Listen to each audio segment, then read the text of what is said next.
Continuamos hoy, amigo oyente, nuestro recorrido por el Nuevo Testamento. En el capítulo 16 del Evangelio según San Mateo, cuyo estudio damos comienzo hoy, Jesús continúa su controversia contra los fariseos y saduceos. Exige una confesión de sus discípulos y Pedro responde a nombre del grupo. Luego Jesús los confronta por primera vez con la iglesia, su muerte y su resurrección. Este es un capítulo de distinciones penetrantes. Jesús hace aquí una diferenciación marcada entre sus discípulos y los príncipes religiosos. Los príncipes religiosos continúan tratando de tentarle. Él amonesta a sus discípulos que se guarden de ellos. Jesús pide un informe de sus discípulos en cuanto a la reacción de la multitud. Le informan que hay mucho desacuerdo en cuanto a la persona de Cristo, pero que todos se ponen de acuerdo en un punto, en que Él no era quien reclamaba ser. Cristo exigió entonces que sus discípulos hicieran una afirmación en cuanto a su aprecio por Él. Cuán diferente es su confesión a la del resto de la multitud. En este capítulo 16 encontramos 3 puntos de vista en cuanto a Jesús. Primero, los fariseos y saduceos pensaban que Jesús era impostor y que no era el Mesías.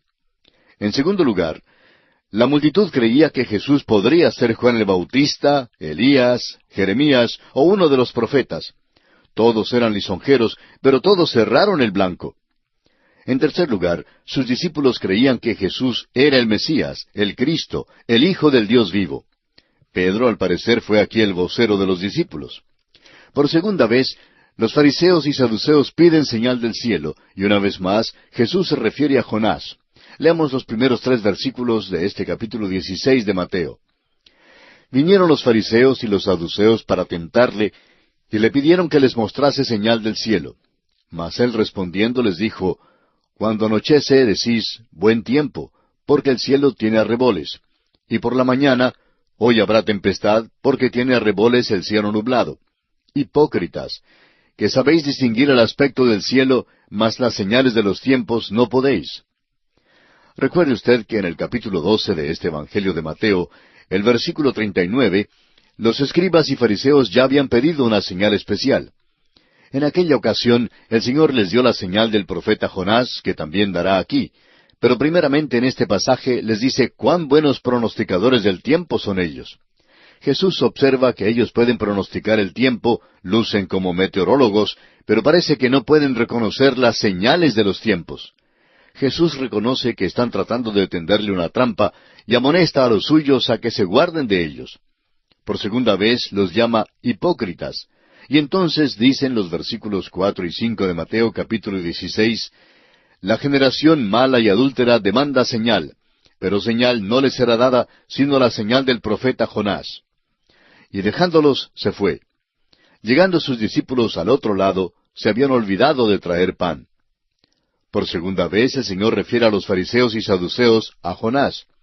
Hay una nota de finalidad en su acción al volverse y apartarse de ellos. El Señor es conciso y breve con estos hipócritas y sólo les recuerda que como Jonás había permanecido bajo la superficie por 3 días, también él lo estaría. Y entonces veremos cómo amonesta luego a los discípulos en cuanto a la levadura de la falsa doctrina de estos príncipes religiosos. Notemos primero que los fariseos y saduceos no expresan intención alguna de recibirlo ni como Mesías ni como Hijo de Dios. En los versículos 6 y 7 Jesús les dijo, esta vez a sus discípulos, Mirad, guardaos de la levadura de los fariseos y de los saduceos. Ellos pensaban dentro de sí diciendo, esto dice porque no trajimos pan. En el capítulo 13 de este Evangelio de Mateo, aprendimos que la levadura siempre era un símbolo de maldad y nunca un símbolo de bien. El Señor confirma esto aquí cuando amonesta a sus discípulos a guardarse, es decir, a cuidarse de la levadura de los fariseos y de los saduceos. Cuando alguien le amonesta a usted a que se guarde o se cuide de algo, es seguro que no es porque sea agradable ni bueno. Los discípulos, sin embargo, no comprendieron esta amonestación en cuanto a la levadura, pensando que el Señor les hablaba de la levadura del pan físico que habían olvidado traer. Ahora, cuando Jesús vio su falta de entendimiento, entonces les dijo, hombres de poca fe. Y fueron repetidas las veces que tuvo que recordarles de su poca fe. Leamos ahora los versículos 8 hasta el 12. Y entendiéndolo Jesús les dijo, ¿Por qué pensáis dentro de vosotros, hombres de poca fe, que no tenéis pan? ¿No entendéis aún, ni os acordáis de los 5 panes entre 5,000 hombres, y cuántas cestas recogisteis? ¿Ni de los 7 panes entre 4,000, y cuántas canastas recogisteis? ¿Cómo es que no entendéis que no fue por el pan que os dije que os guardaseis de la levadura de los fariseos y de los saduceos? Entonces entendieron que no les había dicho que se guardasen de la levadura del pan, sino de la doctrina de los fariseos y de los saduceos. Si fuera un asunto de pan material, los discípulos debieran haber vuelto a los 2 milagros de Jesús, proveyendo comida para 5,000 y para 4,000, pero no se trataba de un asunto de pan material. La levadura entonces, según la interpretación misma de nuestro Señor, no significa otra cosa que la falsa doctrina. Cuando las personas hablan acerca de la levadura del Evangelio, usan una contradicción de términos. La levadura nunca representa el Evangelio. La levadura, según este pasaje, equivale a la falsa doctrina de los fariseos y de los saduceos. En todo nuestro viaje por este Evangelio de Mateo, debemos poner las mentes y estar siempre alertas, porque este Evangelio es la clave del resto de las Escrituras. Debemos hacer observaciones penetrantes y anotar con cuidado lo que pasa para poder hacer las distinciones correctas. Después que Jesús interpreta el significado de la levadura, Él y sus discípulos salen, y leyendo ahora el versículo 13 y el verso 14, vemos que, viniendo Jesús a la región de Cesarea de Filipo, preguntó a sus discípulos diciendo, ¿quién dicen los hombres que es el Hijo del Hombre? Ellos dijeron, unos, Juan el Bautista, otros, Elías, y otros, Jeremías o alguno de los profetas. Si usted mira el mapa, encontrará que hay 3 Cesareas. Cesarea de Filipo está situada al norte del mar de Galilea. El Señor Jesús entonces está en el norte y está en una posición de la cual volverá y de donde comenzará un movimiento directamente hacia Jerusalén y la cruz. Antes de empezar aquel viaje, hay 2 cosas que el Señor quiere que estén aclaradas en las mentes de sus discípulos. Y amigo oyente, esas eran las mismas cosas que ahora tienen que estar claras en nuestras mentes para ser cristianos verdaderos. Hay que saber lo que hizo Jesucristo y quién es Él. Esto es lo que determina su salvación. Si usted cree que Jesucristo es el Hijo de Dios y que Él murió y resucitó para conseguir su salvación, si cree en quién es Jesús y en lo que ha hecho a su favor, entonces puede usted tener la seguridad de su salvación. Cuando el Señor Jesucristo hizo la pregunta, ¿quién dicen los hombres que es el Hijo del Hombre?, formuló una pregunta que se ha seguido haciendo a través de los siglos. Es una pregunta que Jesucristo todavía pide sea contestada aún en nuestros días. Jesús todavía es el hombre más controversial que jamás haya vivido en esta tierra. Los discípulos dieron al Señor los puntos de vista de las multitudes, y si usted llevara un micrófono a una esquina en su pueblo, sin duda recibiría muchas de las mismas respuestas, porque los hombres todavía están confusos en cuanto a la identidad de Jesús. La mayoría de las personas lo consideraron un gran hombre, pero no hubo ningún acuerdo en cuanto a su identidad. Esta misma confusión y falta de acuerdo en cuanto a la persona de Cristo prevalece aún en nuestros días.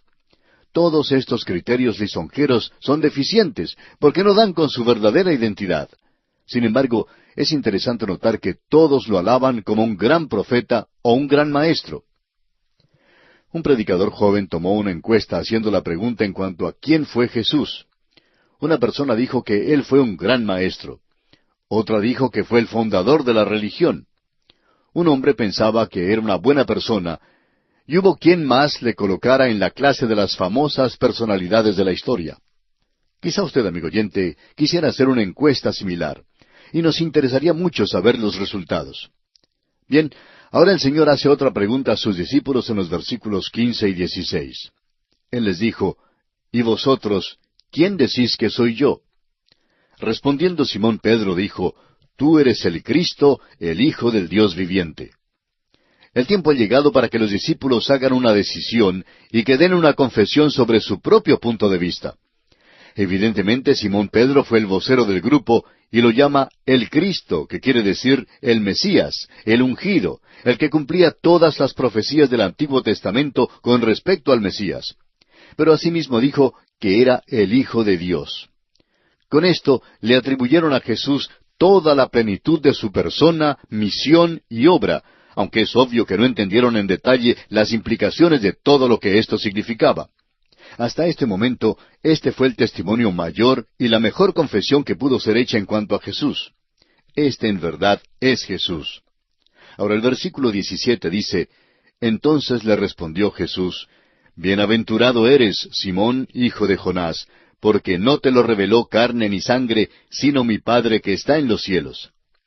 Solo el Espíritu Santo puede darnos a conocer lo que necesitamos saber en cuanto a Cristo. Ningún hombre hoy puede llamar a Jesús el Cristo, sino por el Espíritu Santo. Ni carne ni sangre reveló a Pedro estas cosas profundas de Dios. El mero hecho de estar con el Señor Jesús mismo por 2 años y medio no causó que Pedro entendiera que Jesús era el Hijo de Dios, el Mesías. Fue por revelación del Espíritu Santo. Muchas veces decimos, si únicamente pudiera haber pasado unos 2 o 3 años con Jesús, entonces sí que podría conocerle bien.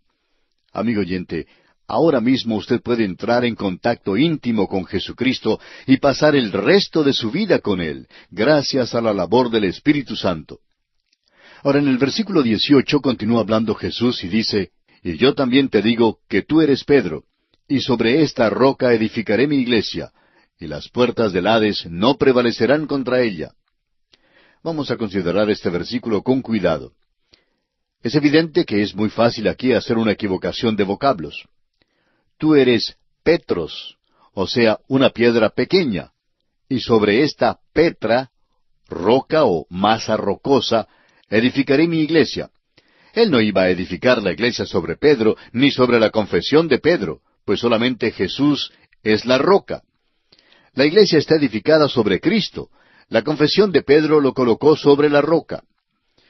Pedro mismo aclara muy bien en sus epístolas el hecho de que Cristo es la roca fundamental, la piedra angular.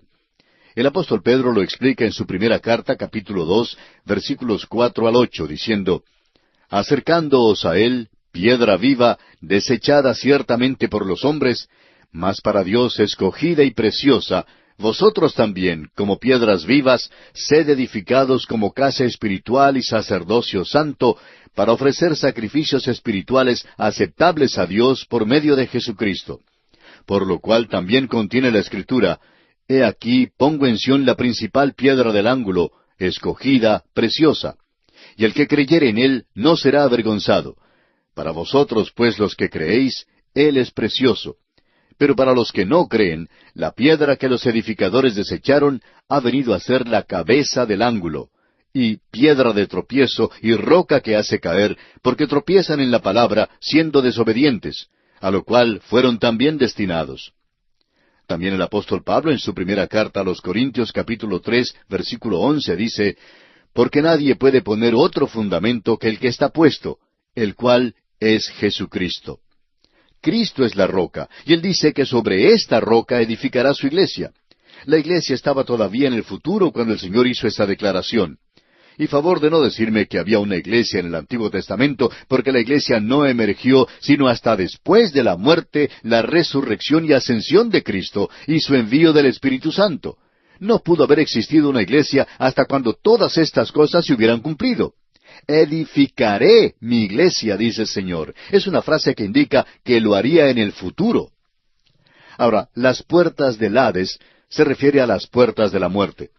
La palabra usada aquí es el Hades y Seol del Antiguo Testamento, las cuales se refieren al mundo invisible y significan la muerte. Las puertas de la muerte no prevalecerán contra la iglesia de Cristo. Uno de estos días, el Señor mismo descenderá del cielo con voz de mando.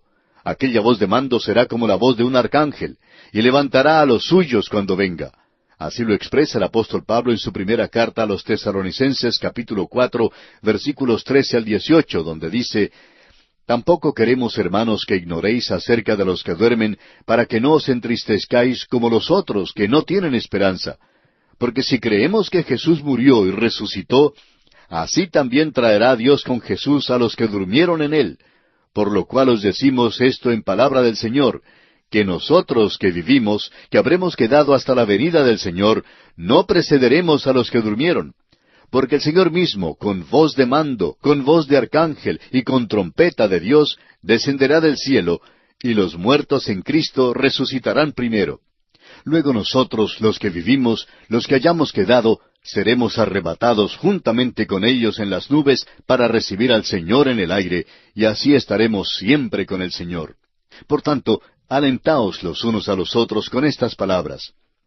Y el apóstol Pablo en su primera carta a los Corintios, capítulo 15, versículos 51 al 57, dice, He aquí os digo un misterio. No todos dormiremos, pero todos seremos transformados en un momento, en un abrir y cerrar de ojos, a la final trompeta, porque se tocará la trompeta, y los muertos serán resucitados incorruptibles, y nosotros seremos transformados. Porque es necesario que esto corruptible se vista de incorrupción, y esto mortal se vista de inmortalidad. Y cuando esto corruptible se haya vestido de incorrupción, y esto mortal se haya vestido de inmortalidad, entonces se cumplirá la palabra que está escrita, sorbida es la muerte en victoria. ¿Dónde está, oh muerte, tu aguijón? ¿Dónde, oh sepulcro, tu victoria? Ya que el aguijón de la muerte es el pecado, y el poder del pecado, la ley. Mas gracias sean dadas a Dios, que nos da la victoria por medio de nuestro Señor Jesucristo. Ahora, volviendo al capítulo 16 del Evangelio según San Mateo, en el versículo 19, el Señor continúa hablando y dice, Y a ti te daré las llaves del reino de los cielos, y todo lo que atares en la tierra será atado en los cielos, y todo lo que desatares en la tierra será desatado en los cielos. Ahora, ¿cuáles son las llaves del reino de los cielos? ¿Fueron dadas solamente a Simón Pedro? No, amigo oyente, fueron dadas a todos los que hagan esta misma confesión en cuanto a Jesucristo. Las llaves eran un símbolo de la autoridad del oficio de los escribas, los cuales interpretaban las Escrituras al pueblo. Cada cristiano hoy en día tiene las Escrituras, y por eso tiene las llaves. Si detenemos la palabra, atamos en la tierra. Si predicamos la palabra, desatamos en la tierra. Ningún hombre ni iglesia individual tiene las llaves a la exclusión de todos los otros creyentes. Hoy en día tenemos una responsabilidad de predicar el Evangelio porque esta es la única cosa que puede salvar al hombre. Ahora el versículo 20 dice, Entonces mandó a sus discípulos que a nadie dijesen que Él era Jesús, el Cristo. El Señor hizo esta petición porque el solo hecho de saber quién es, de por sí no salvará a nadie. Para encontrar la salvación, amigo oyente, hay que saber quién es y lo que Él hizo por nosotros, reconocer nuestra propia necesidad y entonces aceptar a Jesucristo personal e individualmente como todo suficiente Salvador y Señor. Entramos ahora a otro aspecto en este capítulo 16. Veremos que por primera vez el Señor Jesús anuncia su muerte y resurrección a sus discípulos.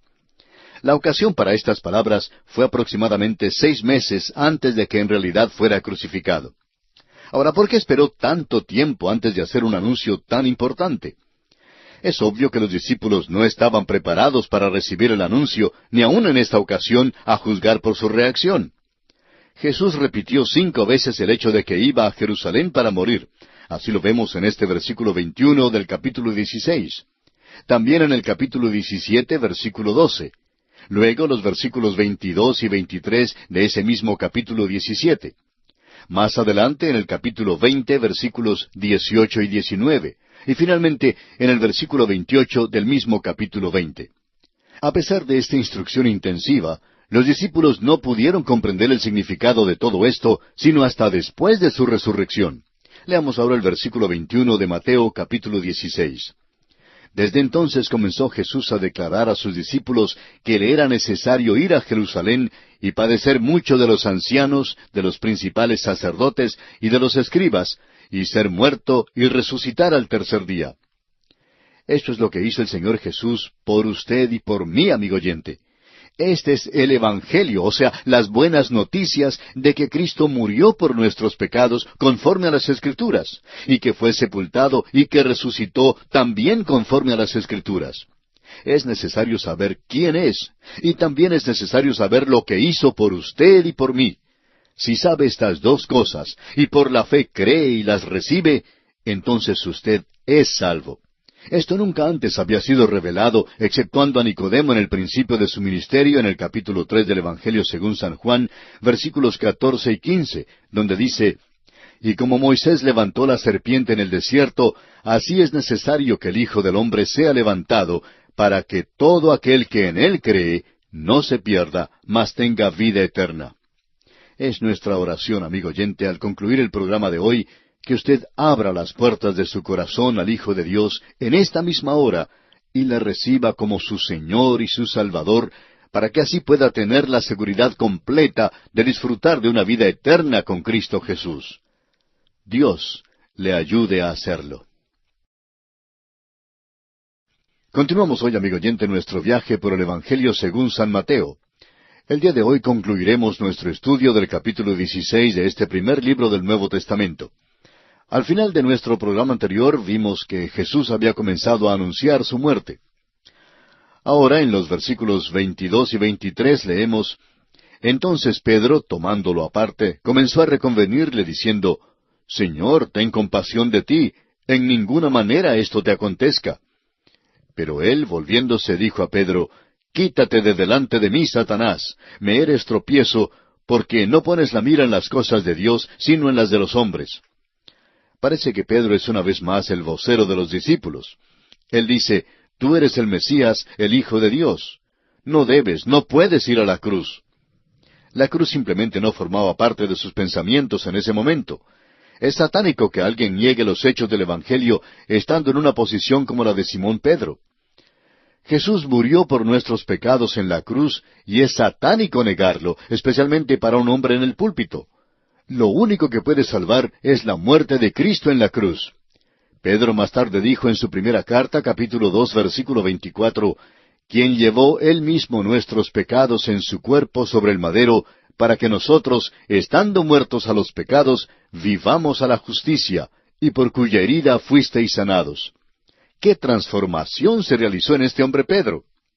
En este capítulo el Señor dice: Quítate de delante de mí, Satanás.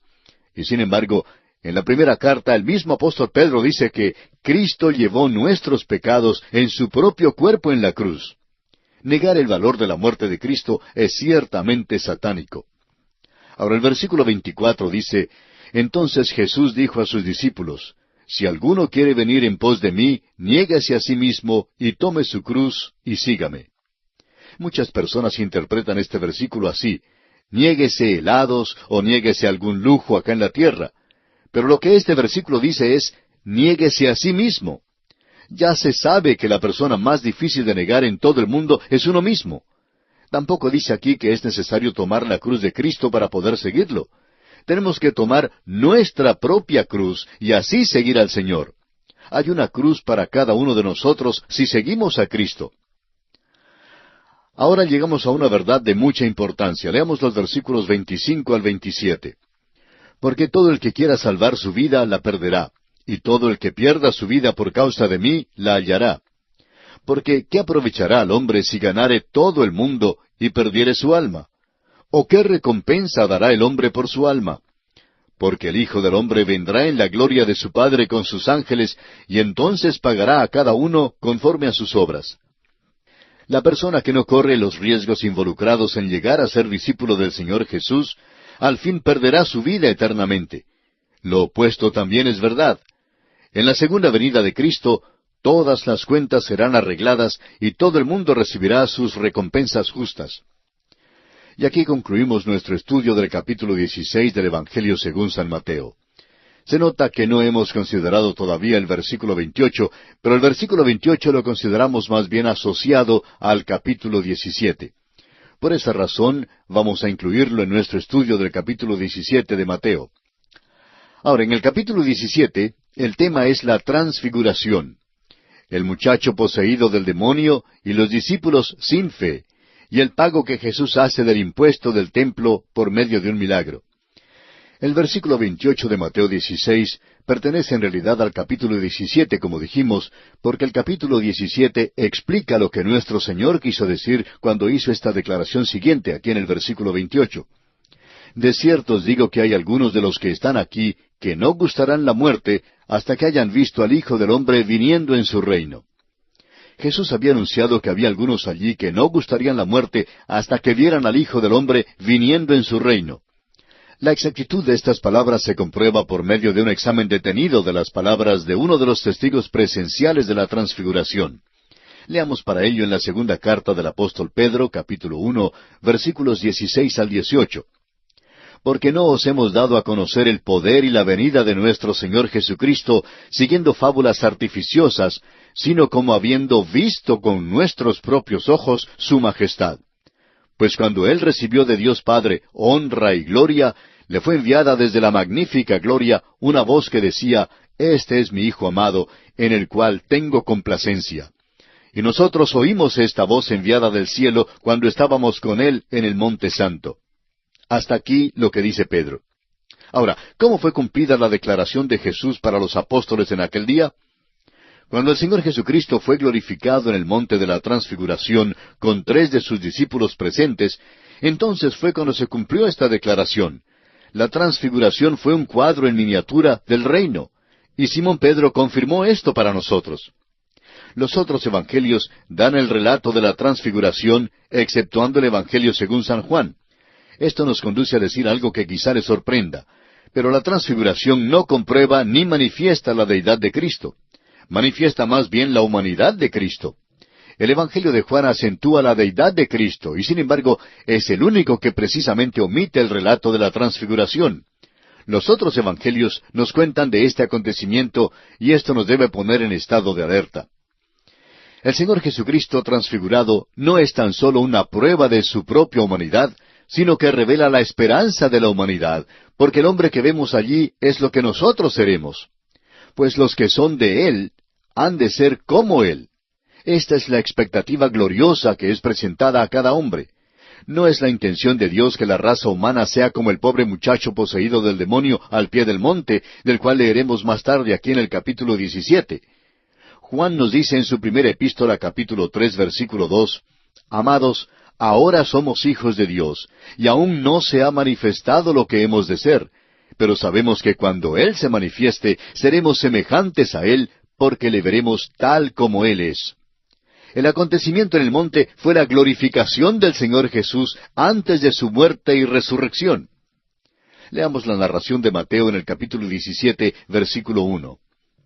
6 días después, Jesús tomó a Pedro, a Jacobo y a Juan su hermano, y los llevó aparte a un monte alto.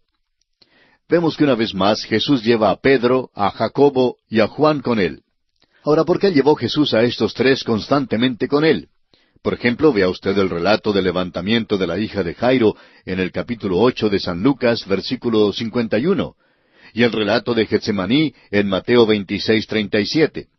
El Señor no llevó a estos hombres porque eran sus favoritos, sino porque eran bebés y no podían caminar con Él a menos que Él los llevara. Veamos ahora el versículo 2 de Mateo capítulo 17. Dice, Y se transfiguró delante de ellos, y resplandeció su rostro como el sol, y sus vestidos se hicieron blancos como la luz. La luz resplandeció desde su interior, y no sobre Él, desde afuera como una luz concentrada. Evidentemente Adán y Eva estaban cubiertos con alguna clase de luz antes de la caída en el pecado. En la caída, el hombre llegó a estar desnudo. Mas Jehová Dios llamó al hombre y le dijo, ¿Dónde estás tú? Y él respondió, Oí tu voz en el huerto y tuve miedo porque estaba desnudo y me escondí. Recuerde usted que así leímos en Génesis 3, versículos 9 y 10. Adán y Eva estaban cubiertos con alguna clase de luz, y cuando cayeron y perdieron esa luz, entonces descubrieron que estaban desnudos. Fue la humanidad de Jesús la que fue transfigurada. La transfiguración, pues, manifiesta la perfecta humanidad de Jesús. Entraremos en mayores detalles cuando nos corresponde estudiar el relato que hace el doctor Lucas de la transfiguración. Por ahora, queremos decir que la palabra transfiguró es una palabra muy interesante. Es la palabra metamorfosis, que significa un cambio de forma o de estructura. El pequeño gusano velludo algún día llega a ser una mariposa linda por medio del proceso de la metamorfosis. Este cuerpo mío que sufre a causa de las enfermedades, algún día será también transfigurado. Y aquellos que vivan cuando se efectúe la venida de Cristo serán cambiados, transfigurados. Esta es la mayor esperanza de la humanidad. Ahora el versículo 3 de Mateo 17 dice, Y he aquí les aparecieron Moisés y Elías hablando con él. Moisés era el representante de la ley y Elías era el representante de los profetas. Moisés había muerto y Elías había salido de este mundo en un carro de fuego. El doctor Lucas, en su relato, nos dice que estaban discutiendo su muerte que se aproximaba ya en Jerusalén. Y en el capítulo 9 del Evangelio según San Lucas, versículos 30 y 31, dice: Y he aquí dos varones que hablaban con él, los cuales eran Moisés y Elías, quienes aparecieron rodeados de gloria, y hablaban de su partida que iba Jesús a cumplir en Jerusalén. La ley y los profetas testimoniaron la muerte del Señor Jesucristo. Ahora el versículo 4 de Mateo 17 dice: Entonces Pedro dijo a Jesús: Señor, bueno es para nosotros que estemos aquí. Si quieres, hagamos aquí 3 enramadas, una para ti, otra para Moisés y otra para Elías. Simón Pedro nunca podía resistir la oportunidad para abrir la boca. Cada ocasión la consideraba como auspiciosa y así generalmente decía algo. La mayoría de las veces Pedro decía lo que no debía haber dicho, por lo menos antes del día de Pentecostés. Pedro trataba de poner a Moisés y a Elías a la par de Jesús, y por supuesto justamente fue reprochado. Ahora Lucas ofrece la explicación de esta indiscreción de Pedro declarando, no sabiendo lo que decía. Pedro debió haberse quedado callado más bien. Ahora el versículo 5 dice: Mientras él, es decir, Pedro, aún hablaba, una nube de luz los cubrió, y he aquí una voz desde la nube que decía: Este es mi Hijo amado, en quien tengo complacencia. A él oíd. Este es el testimonio de Dios el Padre a Jesús el Hijo. Jesús es la autoridad final en asuntos de la revelación. Lo que Moisés, Elías y los profetas tenían que decir fue maravilloso. El escritor a los Hebreos dice en el capítulo 1, versículos 1 y 2, Dios, habiendo hablado muchas veces y de muchas maneras en otro tiempo a los padres por los profetas, en estos postreros días nos ha hablado por el Hijo, a quien constituyó heredero de todo y por quien asimismo hizo el universo. El Señor Jesús, quien vino a esta tierra, es la revelación final de Dios al hombre. El Padre dijo: Este es mi Hijo amado, en quien tengo complacencia. A él oíd. Esta es una gran declaración, y el Padre nunca ha dicho palabras así como estas a ningún otro, porque el Señor Jesucristo es el único que por siempre ha complacido a Dios. Usted y yo, amigo oyente, nunca llegaremos a la presencia de Dios sino hasta cuando estemos en Cristo por la fe. Cuando aceptamos a Cristo como nuestro Salvador, entramos entonces a formar parte del cuerpo de creyentes y tenemos la certeza de que algún día viviremos con Dios. Veamos ahora los versículos 6 al 8 de este capítulo 17 de Mateo. Al oír esto los discípulos se postraron sobre sus rostros y tuvieron gran temor. Entonces Jesús se acercó y los tocó y dijo: Levantaos y no temáis. Y alzando ellos los ojos, a nadie vieron sino a Jesús solo. ¿Desea usted, amigo oyente, tener un buen lema para su vida? Subraya las palabras Jesús solo en su Biblia. Este es un buen lema para todos nosotros. Él es el único camino a la salvación. Él es la única autoridad. Ahora el versículo 9 dice: Cuando descendieron del monte, Jesús les mandó diciendo: No digáis a nadie la visión, hasta que el Hijo del Hombre resucite de los muertos. Los discípulos no debían referirse a la transfiguración de Cristo, sino hasta después de su resurrección. Iba a ser parte de la historia del Evangelio, porque nos muestra que Él es el perfecto Cordero de Dios. Él había sido probado por 3 años, fue hallado sin mancha, y ahora está en camino a la cruz para morir por los pecados del mundo. Él era el único que podía morir y procurar nuestra salvación. Por eso es muy importante que entendamos el significado de la transfiguración. Es la máxima esperanza del género humano hoy en día. La esperanza del género humano no se halla en la ciencia ni en la educación. Tanto la una como la otra nos están desilusionando hoy en día. Han creado unos monstruos del tipo de Frankenstein que están causando nuestra propia ruina. Por ejemplo, en la ciudad de Detroit, en el estado de Michigan, en los Estados Unidos, han inventado unos carritos a gasolina que dan muchas dificultades porque contaminan el aire y obstruyen las carreteras. La ciencia, amigo oyente, no puede resolver los problemas mayores de la humanidad. Créame, amigo oyente, la esperanza del mundo simplemente se halla en una persona, y esa persona es el Hijo de Dios, el Señor Jesucristo. Cerciórese usted de conocerlo. Él es su única esperanza. Ahora los versículos 10 al 12 dicen, Entonces sus discípulos le preguntaron diciendo, ¿Por qué pues dicen los escribas que es necesario que Elías venga primero? Respondiendo Jesús les dijo, A la verdad, Elías viene primero y restaurará todas las cosas. Mas os digo que Elías ya vino y no le conocieron, sino que hicieron con él todo lo que quisieron. Así también el Hijo del Hombre padecerá de ellos. Este pasaje siempre ha originado una pregunta en las mentes de muchas personas. ¿Fue Juan el Bautista en realidad Elías? La respuesta, por supuesto, es que no. Pero nuestro Señor está diciendo que no se puede traer a discusión el argumento de que Él, Jesucristo, tenía que ir a la cruz y morir por la sencilla razón de que Juan el Bautista no era Elías. Pero por otra parte, es verdad que según este pasaje, Elías tiene que venir antes de que el Señor establezca su reino. El Señor dijo que si Israel le hubiera recibido como rey, Juan el Bautista podría haber sido Elías.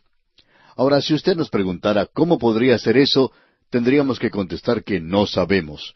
Hay muchas cosas que Dios hace, amigo oyente, que no las comprendemos. Tenemos que dejarlas en sus manos. Ahora el versículo 13 nos dice, Entonces los discípulos comprendieron que les había hablado de Juan el Bautista. Acabamos de ver un cuadro en miniatura del presente día, una situación del reino de los cielos. ¿Dónde entra la iglesia en este esquema? Encontraremos la respuesta a esa pregunta al seguir nuestro estudio. Vamos ahora al pie del monte donde los otros discípulos se hallan en apuros. Cuando Jesús y sus 3 discípulos llegaron al pie del monte, encuentran a un muchacho poseído de un demonio, a un padre desesperado y a los discípulos imposibilitados. Leamos los versículos 14 al 16 de Mateo capítulo 17. Cuando llegaron al gentío, vino a él un hombre que se arrodilló delante de él, diciendo, Señor, ten misericordia de mi hijo que es lunático y padece muchísimo, porque muchas veces cae en el fuego y muchas en el agua. Y lo he traído a tus discípulos, pero no le han podido sanar. Es probable que este fuera el peor caso que había sido traído a la atención de Jesús. Fue también una situación triste, porque los discípulos se vieron impotentes. Este es un cuadro de la iglesia hoy en día que se encuentra en un mundo que es poseído por los demonios y que se ha vuelto loco. La iglesia tiene la psicología, los métodos y el suficiente dinero. Sin embargo, todavía se encuentra impotente. ¿Por qué? Fíjese lo que dice el Señor en el versículo 17. Respondiendo Jesús dijo, Oh generación incrédula y perversa, ¿hasta cuándo he de estar con vosotros? ¿Hasta cuándo os he de soportar? Traédmelo acá. ¿Qué reprocha a los discípulos y crítica por su falta de fe? Hoy en día una iglesia impotente afronta un mundo poseído por los demonios. ¿Cuán pertinente es este reproche para nosotros hoy? Muchas personas que se encuentran en condiciones físicas precarias, con enfermedades críticas, acuden a ciertos sanadores, en vez de dirigirse a aquel que dijo, traédmelo acá. Él es el gran médico, Él es quien puede solucionar sus problemas y los míos. El versículo 18 de Mateo capítulo 17 dice, Y reprendió Jesús al demonio, el cual salió del muchacho, y éste quedó sano desde aquella hora. El Señor reprochó a los discípulos, y luego reprochó al demonio. El Señor quitó la causa, el demonio, de la enfermedad de este muchacho, y logró su curación. Nada le es imposible al Señor Jesucristo. Hablaremos más sobre este caso cuando lo estudiemos en el Evangelio según San Lucas. Prosigamos ahora con los versículos 19 al 21. Viniendo entonces los discípulos a Jesús, aparte, dijeron, ¿Por qué nosotros no pudimos echarlo fuera? Jesús les dijo, Por vuestra poca fe, porque de cierto os digo que si tuviereis fe como un grano de mostaza, diréis a este monte, Pásate de aquí allá, y se pasará, y nada os será imposible. Pero este género no sale sino con oración y ayuno.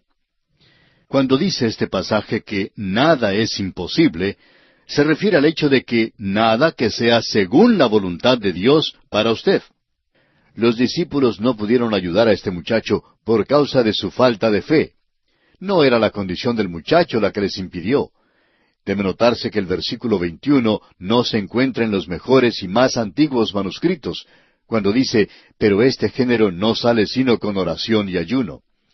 Este versículo debe ser considerado extraño al texto y no lo consideramos parte de la palabra inspirada de Dios.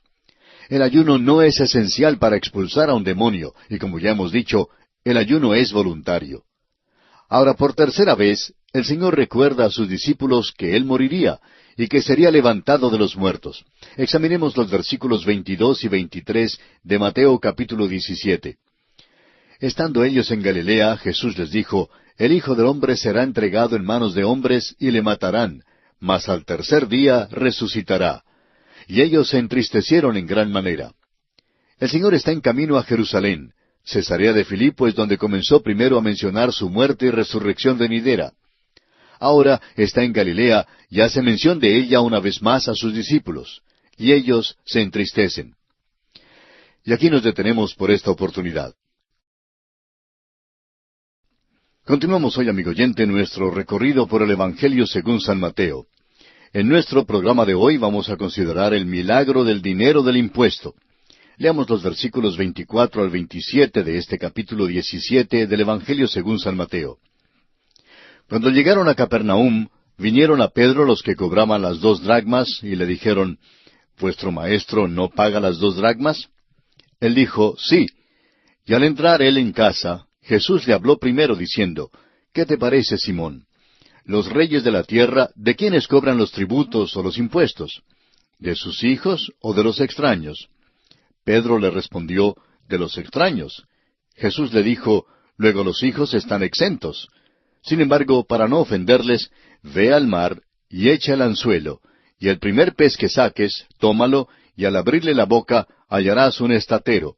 Tómalo y dáselo por mí y por ti. Al parecer, este era un impuesto del templo, y el Señor Jesucristo lo pagó porque así era la costumbre.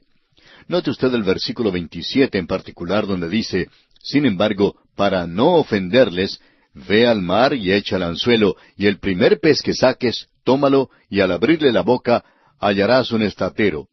Tómalo y dáselo por mí y por ti. Por lo menos, su método de obtener el dinero de impuestos ciertamente fue novedoso. Ahora notemos que en el monte de la Transfiguración, Jesús demuestra lo que Adán era antes de su caída. Y aquí el Señor demuestra que Él ha recobrado lo que Adán perdió. En Génesis 1:26 leemos, Entonces dijo Dios, Hagamos al hombre a nuestra imagen, conforme a nuestra semejanza, y señoree en los peces del mar, en las aves de los cielos, en las bestias, en toda la tierra, y en todo animal que se arrastra sobre la tierra. En la narración de la creación, a Adán se le dio autoridad sobre el resto de la creación, cosa que perdió con su caída. Pero aquí vemos que las criaturas fueron obedientes a Jesús.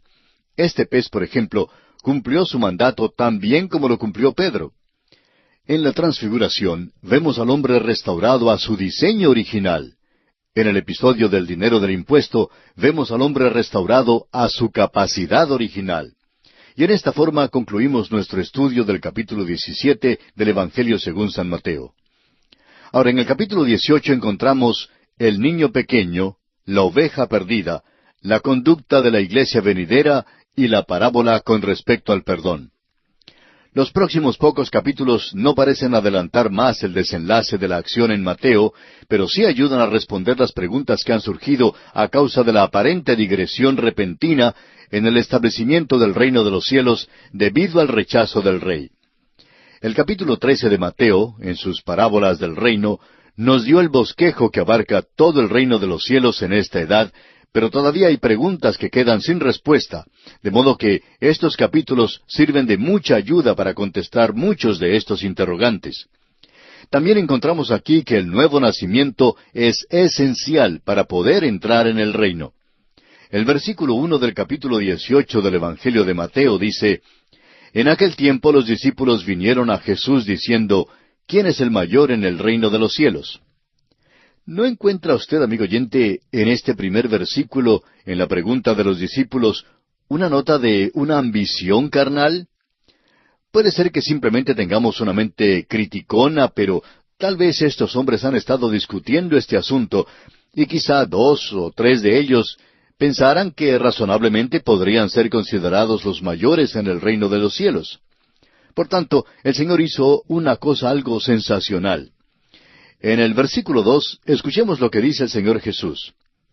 Y llamando Jesús a un niño, lo puso en medio de ellos. Amigo oyente, ¿qué nos dice esto? Bueno, nos dice que el niño pequeño vino al Señor sin vacilar. En el capítulo 10 del Evangelio según San Marcos, versículo 14, el Señor dijo, «Dejad a los niños venir a mí, y no se lo impidáis». El problema no era lograr que los niñitos se llegaran a Él, sino en prevenir que los adultos los estorbaran en su deseo de llegarse a Él. Tenemos aquí un cuadro muy bello. Nuestro Señor llama al niño y lo pone en medio de ellos. Y el versículo 3 dice, «Y dijo, de cierto os digo que si no os volvéis y os hacéis como niños, no entraréis en el reino de los cielos». Este es un versículo que ciertamente ha sido abusado y mal comprendido, pero recuerde usted que el Señor Jesús está hablando en cuanto a la conversión y no en cuanto a la reversión. Algunas personas creen que este versículo quiere decir que han de volver a la niñez de algún modo extraordinario o que han de llegar a ser juveniles en sus hechos para poder entrar en el reino de los cielos. El Señor no está hablando en cuanto a volver a una niñez anterior, sino más bien en cuanto al avanzar a una vida nueva. Nuestro Señor aquí da lógica al pensar de los discípulos, desviando su atención de la búsqueda de un lugar exaltado en el reino hacia el asunto de mayor importancia, es decir, el de primeramente asegurarse de que tendrán o no la entrada en aquel reino. Esto es tan radical y tan importante como lo que le dice Jesucristo a Nicodemo en el capítulo 3 del Evangelio según San Juan, versículos 3 al 6, donde leemos, de cierto te digo, que el que no naciere de nuevo, no puede ver el reino de Dios».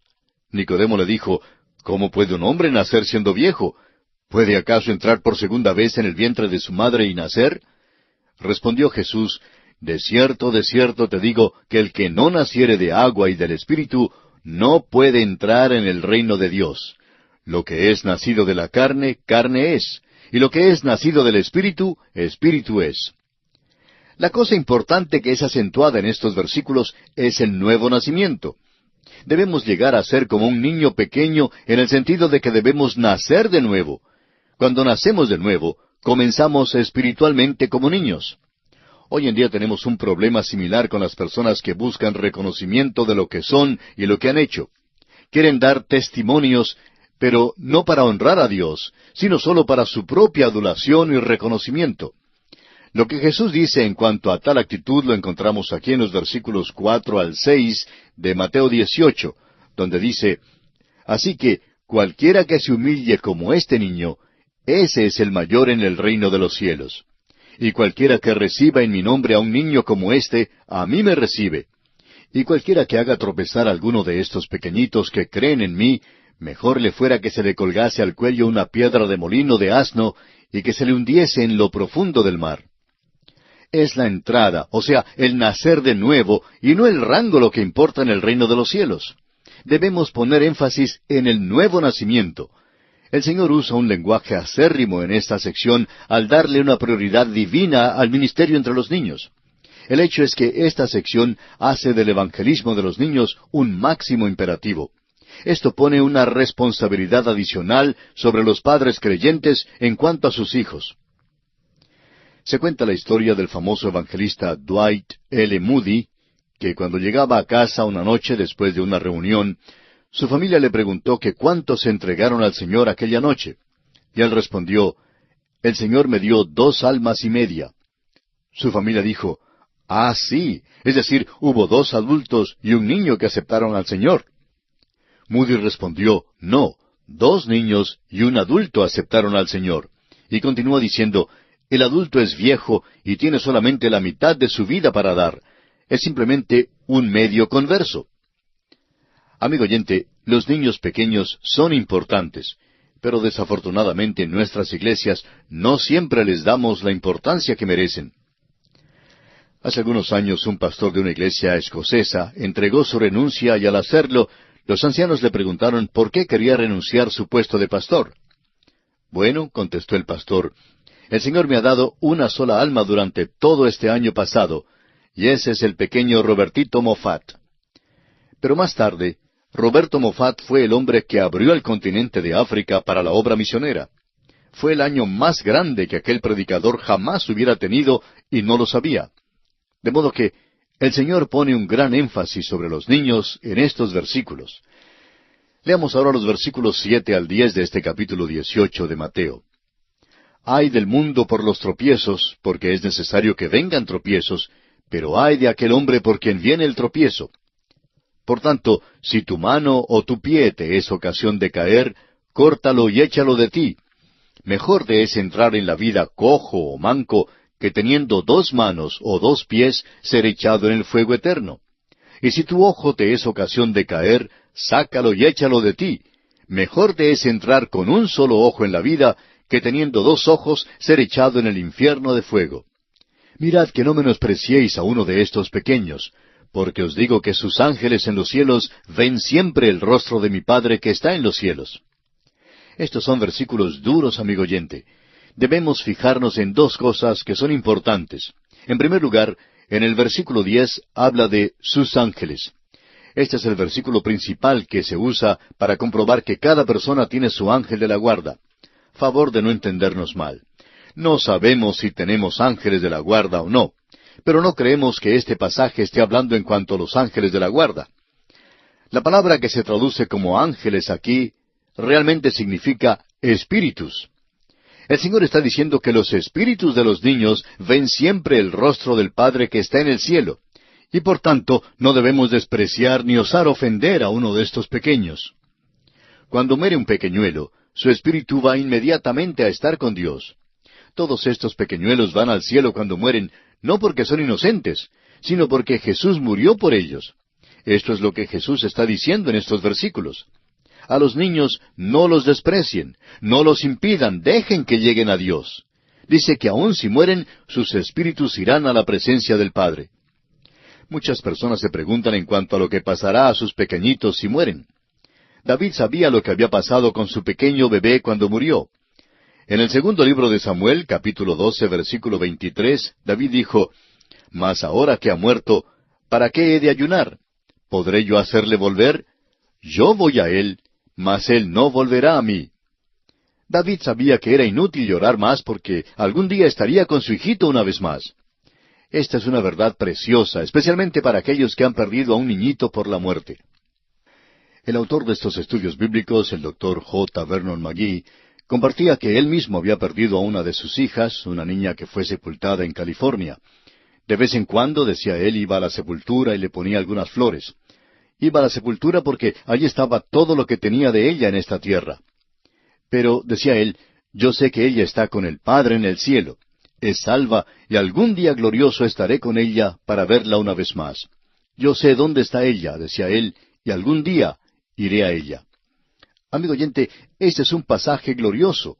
Y el Señor dice aquí que no debemos impedir a los niños que vengan a Él y que se desarrollen al máximo en sus vidas físicas, mentales y emocionales, y más que nada, espirituales. Hace algunos años, un diario norteamericano publicó un artículo contando otro de esos crímenes terribles de una niña pequeñita de 4 años que fue brutalmente asesinada por sus propios padres.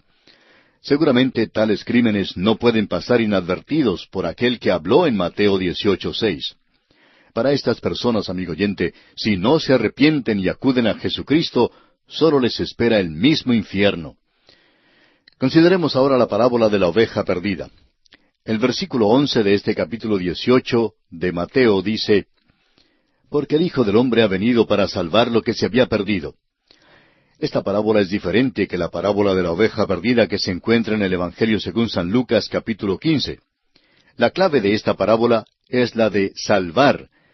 En el capítulo 15 de Lucas, el énfasis es en cuanto a encontrar la oveja perdida. Aquí en Mateo 18, el énfasis es más bien en salvar la oveja perdida. Leamos los versículos 12 al 14 de este capítulo 18 de Mateo que seguimos estudiando. ¿Qué os parece? Si un hombre tiene 100 ovejas, y se descarría una de ellas, ¿no deja las 99 y va por los montes a buscar la que se había descarriado? Y si acontece que la encuentra, de cierto os digo que se regocija más por aquella que por las 99 que no se descarriaron. Así no es la voluntad de vuestro Padre que está en los cielos que se pierda uno de estos pequeños.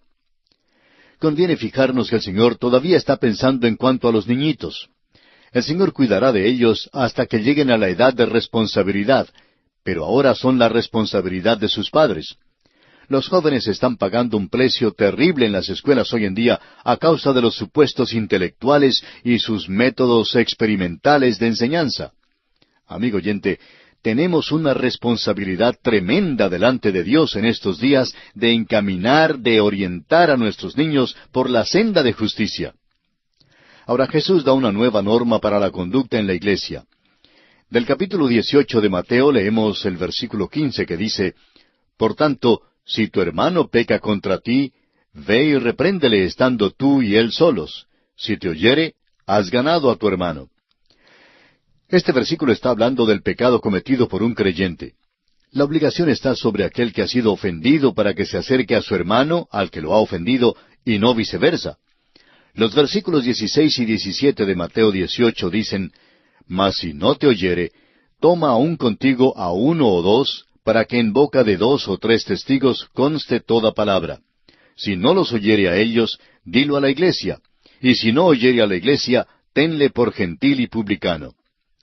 Según el versículo 16, si el hermano que ha ofendido, que ha pecado, no escucha, entonces la persona ofendida debe ir al hermano con testigos. En el versículo 17 encontramos que el Tribunal Supremo es la iglesia. Solo como un recurso final debe llevarse el asunto a la atención de la iglesia. Esta es la base de toda disciplina en la iglesia, así como será dada más adelante por Pablo y los otros apóstoles. Hay personas que les gusta sofocar las dificultades y encubrirlas, pero esta no es la manera en que el Señor nos manda a tratarlas. Si hay un problema entre dos creyentes, este debe ser resuelto de una manera amable, pacífica y tranquila. Si los individuos no pueden resolver su problema, deben llevarlo a un grupo de testigos. Si el grupo no lo puede resolver, el recurso final es de llevar el problema ante la iglesia como la autoridad final. Con respecto a este asunto, en los versículos 18 y 19, el Señor dice en conclusión, «De cierto os digo que todo lo que atéis en la tierra será atado en el cielo, y todo lo que desatéis en la tierra será desatado en el cielo. Otra vez os digo que si 2 de vosotros se pusieren de acuerdo en la tierra acerca de cualquiera cosa que pidieren, les será hecho por mi Padre que está en los cielos». Ya hemos analizado el contenido del versículo 18 cuando estudiamos Mateo 16, 19, y aprendimos que si detenemos la palabra, atamos en la tierra, y si predicamos la palabra de Dios a otros, entonces desatamos en la tierra. Ahora, ¿qué significan las palabras, si 2 de vosotros se pusieren de acuerdo en la tierra acerca de cualquiera cosa que pidieren, les será hecho por mi Padre que está en los cielos? El versículo 20 de Mateo 18 nos da la respuesta. «Porque donde están 2 o 3 congregados en mi nombre, allí estoy yo en medio de ellos». Amigo oyente, Dios nos oirá en cuanto a cualquier cosa que sea en su nombre. El versículo 19 es una nueva base para la oración y el versículo 20 es la nueva base para el gobierno de la iglesia local. La primera iglesia principió aquí, y perseveraban en la doctrina de los apóstoles, en la comunión unos con otros, en el partimiento del pan y en las oraciones. Así lo leemos en Hechos 2:42. La iglesia primitiva se reunía en su nombre y fue una iglesia potente. Esto debe enseñarnos una valiosa lección. Veamos ahora la nueva condición de Jesús con respecto al perdón. El versículo 21 en relación con esto nos dice, «Entonces se le acercó Pedro y le dijo, Señor, ¿cuántas veces perdonaré a mi hermano que peque contra mí? ¿Hasta 7? Pedro se creyó muy generoso cuando dijo esto porque, según los rabíes, bastaba perdonar 2 o 3 veces. Simón Pedro estaba dispuesto a perdonar hasta 7 veces. Veamos ahora la respuesta de Jesús en el versículo 22 del Evangelio de Mateo. Jesús le dijo, «No te digo hasta 7, sino aún hasta 70 veces 7». La generosidad de Pedro quedó reducida a la mezquindad cuando se compara con el nuevo cálculo de Jesús. No es probable que alguien alcance este número extremo de veces perdonando a otra persona. Este no es el sistema mosaico ni el Sermón del Monte, es la manera cristiana de perdonar. Antes de llegar a la hora en que hayamos perdonado a alguien 490 veces, ya es probable que los problemas hayan sido resueltos. Y si no han sido resueltos, las personas sin duda habrán llegado a la edad en que el problema ya no les importa mucho de todos modos. Es seguro decir que este número de veces que debemos perdonar va hasta el tope. Esto es exactamente lo que el Señor está diciendo en la historia que sigue. Leamos los versículos 23 al 26 del capítulo 18 del Evangelio según San Mateo. Por lo cual, el reino de los cielos es semejante a un rey que quiso hacer cuentas con sus siervos. Y comenzando a hacer cuentas, le fue presentado uno que le debía 10,000 talentos. A éste, como no pudo pagar, ordenó su señor venderle, y a su mujer e hijos, y todo lo que tenía, para que se le pagase la deuda. Entonces aquel siervo, postrado, le suplicaba, diciendo, Señor, ten paciencia conmigo, y yo te lo pagaré todo. En otras palabras, el siervo quería pagar a su señor por medio de cuotas. En el versículo 27 veamos la reacción del amo ante esta inmensa deuda. El señor de aquel siervo, movido a misericordia, le soltó y le perdonó la deuda. Creemos que nuestro Señor se sirve aquí de una ilustración aparentemente ridícula para substanciar su punto. La suma de dinero que este siervo debía a su señor era aproximadamente unos 12 millones de dólares. Esta es una cantidad de dinero bastante alta para perdonar a cualquier persona. No tenemos tiempo para considerar los 8 versículos restantes en este capítulo 18, y le pedimos a usted, amable oyente, que los lea para su propia consideración. Pero encontramos en ella un contraste en esta parábola. El siervo que fue perdonado por su señor rehúsa a su vez perdonar a su consiervo quien también le debía. Esta parábola ilustra el principio de perdonar. Este es un nuevo principio presentado en este pasaje, pero no es la única base para el perdón entre los creyentes. El cuadro total lo encontramos en Efesios 4:32, donde el apóstol Pablo dice, «Antes sed benignos unos con otros, misericordiosos, perdonándoos unos a otros, como Dios también os perdonó a vosotros en Cristo». Amigo oyente, debemos perdonar a otros porque Cristo nos ha perdonado a nosotros. Y así concluimos nuestro estudio del capítulo 18 del Evangelio según San Mateo. Dios mediante, en nuestro próximo programa, iniciaremos el estudio del capítulo 19.